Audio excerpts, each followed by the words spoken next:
Good morning and welcome to the Morning Scoop for Thursday, March 25th. This is your daily Buckeye fix. I'm Tom Orr. The Minnesota game is in 161 days, the game against Michigan in 247 days. We have some good news, and isn't that a fun change after the last year or so? The Big Ten announced a major policy change on Wednesday. The conference will now allow each member school to, and I'm going to quote here, follow local health guidelines and restrictions for all remaining 2020-2021 Big Ten conference championships and tournaments. Continuing the quote, the goal is to transition from a conference-wide approach to a local decision-making in consultation with public health departments and university medical experts.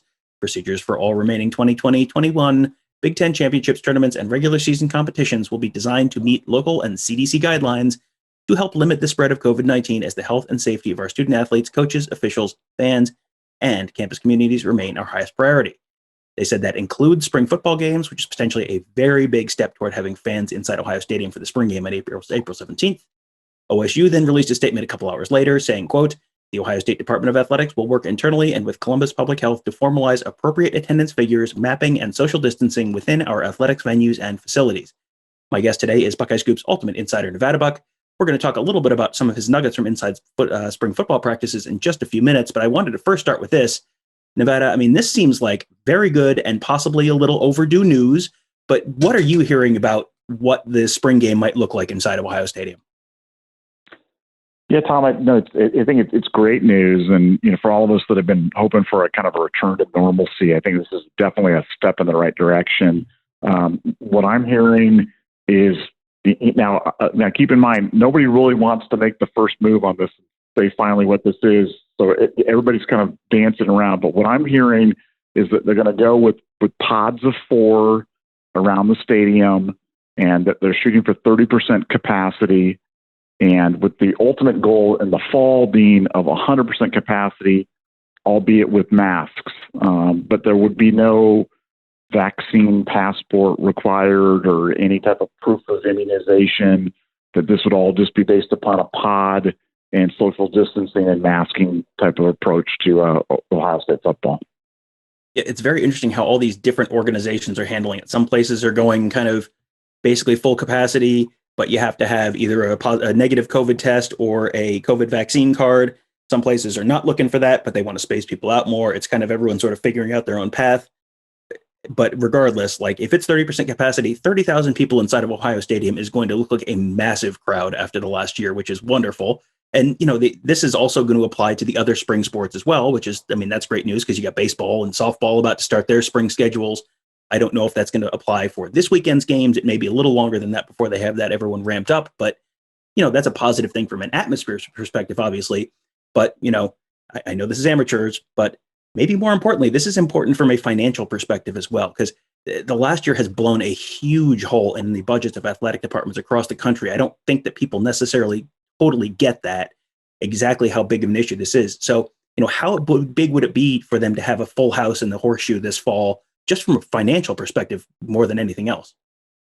Well, I just think it's gigantic. I mean, you're talking about 18 to 24 months without any revenues, and while TV revenues are substantial, live gates are substantial as well. And I think for Ohio State, Ohio State's committed to this, and short of something drastic happening or something unforeseen, I think that's what we're getting back towards, and I think everybody's excited and cautiously optimistic about the future. And like I said, I can't wait for the fall. I can't wait for spring. Like I said, for the spring game. The spring game's right around the corner, and it'd just be nice to have people back in the stands all the way around for businesses, for people that are just tangentially related to Ohio State football. This is a really important step. Oh yeah, I think people don't think about that either. Is the restaurants and the hotels and all the other businesses that benefit directly from a home Ohio State football game or even a spring Ohio State football game. That would be a very welcome shot in the arm. I guess no pun intended in this case. But this is potentially you said it right there. Very exciting and very good news. Like, man, we could use some of that. That's very welcome right now. As someone who was one of the few people inside that stadium last year, like it was weird without people there. And I cannot wait to see people in there that are not made out of cardboard. Like this is going to be, this is maybe the most excited I've been for a spring game in a long, long time. And part of it's the on-field product, but part of it is just like, man, this will be so nice to see people in the stadium if and when that happens. The Buckeyes, as they are working towards that April 17th spring game, just held their third spring football practice yesterday. That was the first one in pads, which means obviously it's still very early in the process as they're sort of sorting things out from a scheme and positional perspective. But you have been very busy on our Ask the Insiders board. You've had some really interesting reports on how things are going already. And I'm just going to say up front, we will probably touch on just a small percentage of one of your reports. But if the listeners at home think this is interesting, and if they're listening right now, they probably think this is interesting. It's probably a pretty good indication they might want to consider becoming members at BuckeyeScoop.com to get the rest of it. There's new stuff coming multiple times per week right now. But sales pitch over. We're going to be talking to the linebackers a little bit later today, but there was one of the young players in that linebacker unit who you were hearing has already started kind of standing out as a second-year guy. Yeah, I'm hearing a lot of buzz about Cody Simon, which is not a name that you hear about. You heard Brian Day talk about Craig Young the other day, but Cody's the guy that the honestly coaches really, really are excited, and they're moving towards more of these hybrids, these leaner linebackers that can run. And I think they're going away from kind of a traditional look at what they think of the linebacker position. And Cody fits that bill to a T. He's a guy that can really move, strong as an ox. You see pictures of him; he's just yoked. And he's a guy that I really keep an eye on. Maybe he's a special teams guy this year, but a guy that's probably going to be making some noise when he gets in the field because the Ohio State coaches are very, very excited about him. So I can't wait to see him. Yeah, when they put out those pictures from practices and it's an unpadded practice, so the guys are just wearing like cut off football pants. Every once in a while, you'll see one where it's just like that guy's legs are like tree trunks, and he was one of them this week. So you are not kidding. He is. I think he does not look like he skips leg day. So yeah, he is. He's definitely one to watch. There's another guy on the defense that I was really interested to see in one of your reports. A defensive lineman who has been drawing a lot of attention, and someone I have personally been waiting to see break out for a couple of years now. He's had some injury issues. Sounds like maybe that breakout may be finally coming right now. Yeah, Taryn Vincent's the guy that, really liked him in high school, been really waiting to see him for some big things in college. And, people probably aren't aware of this, but, Haskell Garrett's having his mouth rebuilt this spring due to that, unbelievable incident last year where he took a bullet through the mouth. So he's out, and Taryn's getting those reps and is really a guy that they're looking for big things out of this year. And the other OSU players are like, man, the guy you got to watch out for is Vincent, because he's really put in the work over the winter, and he's really he's one of those guys that just got breakout star written all over him. So I think he's a name to watch for as well. Yeah, he is someone who he came in as a 5-star prospect. His true freshman year, he had a sack in the Big Ten championship game. It's like, oh man, this guy's a star in the making. And then he had a shoulder issue 2 years ago and missed the whole season. Came back a little slow to start last year, and it was kind of a wonky season anyway. So yeah, he's been at Ohio State for 3 years now. This is, could potentially be a contract year for him. He's a redshirt sophomore, but could turn pro after this year. And yeah, he's a redshirt junior. Sorry about that. He's a redshirt junior, not a sophomore. But yeah, he is someone who, he if he has a good year, he could be a very, very high NFL draft pick. Last thing I wanted to ask you about specifically was the quarterback race. I mean, that's, every time we talk about anything, it's, when I talk recruiting, everyone wants to know what's going on with JT Tuimoloau. When I talk about positions this spring, everyone wants to know what's going on with the quarterbacks. So I'm going to ask you about the quarterbacks.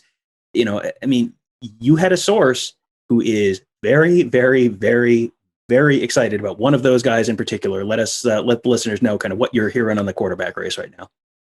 Well, what you've got right now is you've got CJ Stroud and you've got Jack Miller taking the reps with the ones and the twos, and they pretty much left McCord with the younger guys right now, which is not necessarily an indicator. Stroud and Miller have been in the system for a year, and I think they really want to give those guys a real good look. And there's a lot of political things going on because they don't want any of these kids to leave. And with this instant transfer thing via the portal, you don't want to be in a situation where a guy leaves, another QB gets hurt, and all of a sudden you're down to one QB. So they're really trying to keep McCord with the younger guys, keep Stroud and Miller with the ones and twos. But when I talk to the guys, they love all three of them, but they just feel like CJ Stroud is a different level. They feel like CJ is a guy that's got star written all over him, and I had one of the guys tell me, he's like, look, you want a dark horse win the Heisman type of bet? Go put some money down on CJ Stroud. So that's how excited they are about him. That is, I mean, that would not be completely out of the blue for an Ohio State quarterback to at least be in that running. But as a first-time starter, that's pretty aggressive. But you got to remember, I mean, it sounds crazy, but then first-year starter Dwayne Haskins was a Heisman finalist. First-year starter Justin Fields was a Heisman finalist. I'm starting to get the sense that Ryan Day fellow may have some idea what he's doing with the quarterback position. Do you have any other? You want to share one more? I'll let you pick. One more nugget that you think maybe. You know what? I'm not going to let you pick. Tell us about Cameron Babb, because that is one of the stories that I think we're all supposed to be impartial reporters and all that, and I think for the most part we are. But I don't know anyone who's not rooting real hard for Cameron Babb this spring. Yeah, Cameron's a guy that's just he's super popular with the other kids, who they just know how much he's been through. They're just a series of injuries and just battled to get on the field. And I'm telling you, he looks amazing. He looks absolutely amazing right now. And like I said, a lot of times what you do when you're doing this and you're trying to figure out who are the guys making moves, because these are all stud athletes. These are all, kids that are in the 0.001%. You listen to the other kids, and the way the other kids are talking, they're like, man, Nevada, you got to watch Cameron. I mean, he is unreal. So he's a guy. It's a really crowded wide receiver room, just an embarrassment of riches in the wide receiver room. But I keep hearing his name, and I keep hearing the other kids, and now I'm starting to hear from the OSU coaches. They're like, wow, this guy is just really grinding through it. So he's another one that you've got a room that goes about 8 or 9 deep, but I would not be surprised at all to see him flying to the field come the fall. And like you said, he's easy to root for, and a great kid, and just a terrific talent. Yeah, he came through. He was coming out of high school, and you watch his high school film, and it's like, oh man, this kid is going to be special. And he just hasn't been able to stay on the field. He's just had knee injury after knee injury after knee injury. He's finally back. He played on special teams a lot last year, and to get to see him potentially be at least some kind of an impact on offense this fall would be a really heartwarming story. So that's something else to root for, in addition to having folks in the stands and all the other good stuff we're talking about today. How about that? Good news on a Thursday. How about that? Well, as I said earlier, this was just a small percentage of one report from Nevada. I mean, you just dropped a major piece of recruiting news on Tuesday, some news on Justin Fields in the NFL draft yesterday. I'm sure the practice reports will continue all the way through to the spring game. I think there's the track record suggested those will continue to flow as they have been. So if you, dear listener, are interested in knowing a lot more about this year's team than any of your friends, this would be a great time to become a member of BuckeyeScoop.com. Give it a month. That month will not only get you through the spring game, but will likely also be the start of a very active transfer portal season, both potentially in and out of Ohio State. You can see for yourself if you think that website lives up to the hype, but it is the darndest thing. Pretty much everyone who signs up sticks around. How about that? It's like we're delivering what we're telling you we're going to deliver. Crazy. You can give that a try at BuckeyeScoop.com. Also, make sure you check out all of our great podcasts. We have a loaded lineup on Apple Podcasts, Google Podcasts, SoundCloud, Spreaker, Spotify. Just search Buckeye Scoop to find all of those. We have a new one coming out very soon that I think you guys will enjoy, a recruiting-focused podcast. And we have a little bit of something for everyone on the Buckeye Scoop Podcast Network. And finally, check out our YouTube channel, youtube.com/Buckeye Scoop. You can subscribe right there. We will have interviews with all of the linebackers coming up a little later on today. We had stuff with the running backs a couple days ago, with Ryan Day 3 days ago. And, as Mick Walker is crisscrossing the country to cover recruiting camps and games and all that, he's got stuff from there. All of our podcasts are on there. You can find them all at youtube.com/Buckeye Scoop. Just subscribe to our channel right there, and you can get everything all in one spot. Thank you guys all for joining us. Have a great day. We will talk to you tomorrow.